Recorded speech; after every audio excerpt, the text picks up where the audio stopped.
আওয়ামী লীগের সমর্থকদের উদ্দেশ্যে এক অডিও বার্তায় কেঁদে ফেললেন বাংলাদেশের প্রাক্তন প্রধানমন্ত্রী শেখ হাসিনা। দাবি করলেন তাকে হত্যার চক্রান্ত করা হয়েছিল, অল্পের জন্য প্রাণে বেঁচেছেন। শুক্রবার বেশি রাতের দিকে আওয়ামী লীগের ভেরিফাইড সমাজ মাধ্যম হ্যান্ডেল থেকে হাসিনার একটি ছোট্ট অডিও ক্লিপ পোস্ট করা হয়। ৩৯ সেকেন্ডের ওই অডিও ক্লিপে ৫ই আগস্ট দেশ ছাড়া সময়ের কথা বর্ণনা করেছিলেন তিনি। সেখানে হাসিনা জানান ২০-২৫ মিনিটের ব্যবধানে তিনি এবং তার বোন শেখ রেহানা মৃত্যুর হাত থেকে রক্ষা পেয়েছেন। অডিও ক্লিপের শেষাংশে দেশ ছাড়া হওয়ার দুঃখের কথা বলতে গিয়ে হাসিনার গলা ধরে ওঠে। তিনি বলেন, আমার কষ্ট হচ্ছে, আমি আমার দেশ ছাড়া ঘর ছাড়া সবকিছু জ্বালিয়ে পুড়িয়ে দিয়েছে। বাংলাদেশে কোটা সংস্কার আন্দোলন এবং তার পরবর্তী বৈষম্য বিরোধী ছাত্র আন্দোলনের জেরে আওয়ামী লীগের সরকারের পতন হয় গত বছরের আগস্টে। গত ৫ই আগস্ট বোন রেহানাকে সঙ্গে নিয়ে বাংলাদেশ ছাড়েন শেখ হাসিনা, চলে আসেন ভারতে, সাময়িক আশ্রয় নেন এই দেশে। এদিকে আওয়ামী লীগের সরকারের পতনের পর সে দেশে হাসিনা সহ অন্যান্যদের বিরুদ্ধে মামলা দায়ের হয়েছে।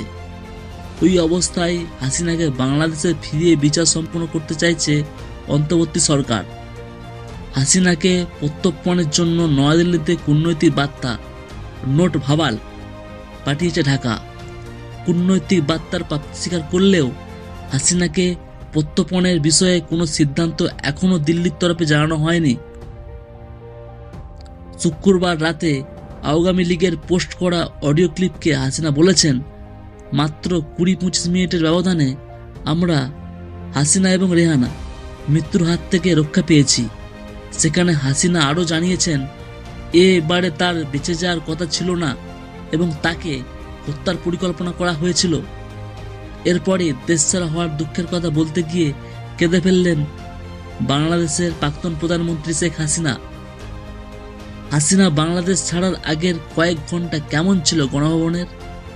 বাংলাদেশের প্রধানমন্ত্রীর সরকারি বাসভবন পরিস্থিতি তার নিয়ে গত বছরের আগস্টে একটি প্রতিবেদন প্রকাশ করেছিলেন সে দেশের সংবাদ মাধ্যম প্রথম আলো। ওই প্রতিবেদন অনুসারে হাসিনা চেয়েছিলেন দেশ ছাড়ার আগে জাতির উদ্দেশ্যে একটি ভাষণ সম্প্রচার করতে, কিন্তু ততক্ষণে আন্দোলনকারীরা বাংলাদেশ গণভবনের দিকে এগোতে শুরু করে দিয়েছিলেন।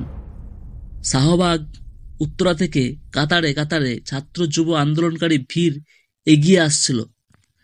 গোয়েন্দা সূত্রে যে খবর যায় গণভবনে থাকা বাহিনীর শীর্ষকর্তাদের কাছে, এই প্রতিবেদন অনুসারে উন্মত্ত জনতার দূরত্ব যা ছিল তাতে আনুমানিক ৪৫ মিনিটের মধ্যে ওই ভিড় গণভবনে পৌঁছে যাওয়ার কথা সম্ভাবনা ছিল।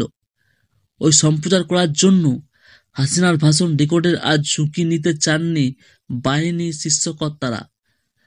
তাদের সংশয় ছিল, হাসিনাকে ভাষণ রেকর্ড করার সময় দেয়া হলে পালানোর জন্য পর্যাপ্ত সময় তিনি পাবেন না। তাই ৪৫ মিনিটের মধ্যে হাসিনাকে দেশ ছাড়ার সময়সীমা বেঁধে দেওয়া হয়েছিল বলে প্রথম আলোর প্রকাশ। হাসিনা রাজি হওয়ার পর যুদ্ধকালীন তৎপরতা তাদের প্রথমে হেলিকপ্টার ও পরে বিমানে করে ভারতে পাঠানো হয়। এই ধরনের লেটেস্ট নিউজ আপডেট পেতে RS নিউজ বাংলা চ্যানেলকে সাবস্ক্রাইব করে পাশে থাকুন। ভিডিওটি দেখার জন্য আপনাকে অসংখ্য ধন্যবাদ।